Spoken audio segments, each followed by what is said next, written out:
ময়লা আবর্জনা আর কারখানার বর্জ্যে ভরে যাচ্ছে রংপুরের ঐতিহ্যবাহী শ্যামাসুন্দরী খাল। দূষণ, দুর্গন্ধ আর মশার উপদ্রবে অতিষ্ঠ নগরবাসী। মারা যাচ্ছে জলজ প্রাণীও। তবে খালটি বাঁচাতে সরকারের কাছে প্রস্তাব দেওয়া হয়েছে বলে জানিয়েছেন জেলা প্রশাসক।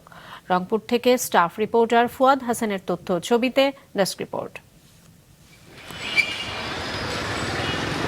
রংপুর নগরীর বুক চিরে বয়ে চলা শ্যামসুন্দরী খাল ছিল প্রাণবন্ত চলমান নদীর মতো। এই খালে মাছ ধরে জীবিকা নির্বাহ করতেন অনেকেই। 2002 বা 1 সালের মধ্যে যখন আমরা পিচ্ছি আর কি, তখন এই শ্যামাসুন্দরী খালে গোসল করা যেত।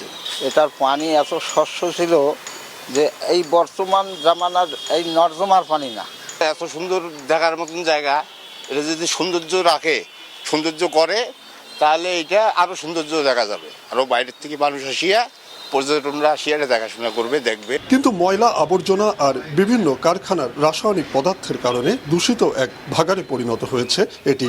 ফলে তীব্র দুর্গন্ধ সহ পানি দূষণে মারা যাচ্ছে মাছ ও জলজ প্রাণী। পানির যে পরিমাণ দূষিত, এখানে একটা মাছ বা ব্যাঙ মানে কোনো ধরনের কোনো কিছু টিকে না। সেই রেস্টুরেন্টের নোংরা, বাসাবাড়ির নোংরা আমাদের এই ড্রেনে ফেলার কারণে আমাদের শ্যামাসুন্দরী আগের মতো আর কি দেখার মতো নাই। আগে যে স্রোত যাইতো, স্রোতের টানে মনে করেন পানি ময়লা যেগুলো ছিল ওগুলো কাটে যাইতো। এখন মনে করেন পানি স্রোত তো দূরের থাক, পানি জায়গা থেকে নড়েই না। একসময় প্রবাহমান এই খালটি আবারও পূর্বের অবস্থায় চান নগরবাসী। খনন করে পানির প্রবাহ বাড়ানোর তাগিদ বিশিষ্টজনদের।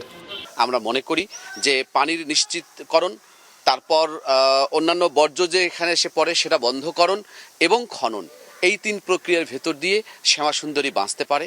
শ্যামাসুন্দরী বাঁচলে শহরের সৌন্দর্য যেমন বাঁচবে, পরিবেশ এবং নান্দনিকতার জায়গা থেকেও সেটি দারুণ অনন্য হয়ে উঠবে। পানির প্রবাহ ঠিক রাখতে এই খালটি সহ রংপুরের অনেক খাল সংস্কারের প্রস্তাব সরকারের কাছে পাঠানো হয়েছে বলে জানান জেলা প্রশাসক। আমাদের এই যে শ্যামাসুন্দর খাল, এই খালের যে কার্যক্রম, এটার যে খনন এবং পরিষ্কার পরিচ্ছন্নতার জন্য যে প্রকল্পটি চলমান আছে, কার্যক্রমটি চলমান আছে, এটি অত্যন্ত জোরদারভাবেই চলছে। আশা করা যায় যে আমরা নিকট ভবিষ্যতে এটির সুফল নগরবাসী পাবে। রংপুর নগরীর বুক চিরে বয়ে চলা শ্যামসুন্দরী খালটি ঘাঘট নদী থেকে উৎপত্তি হয়ে খোকসা ঘাঘটে গিয়ে মিলিত হয়েছে। মাছরাঙা, নিউজ ডেস্ক।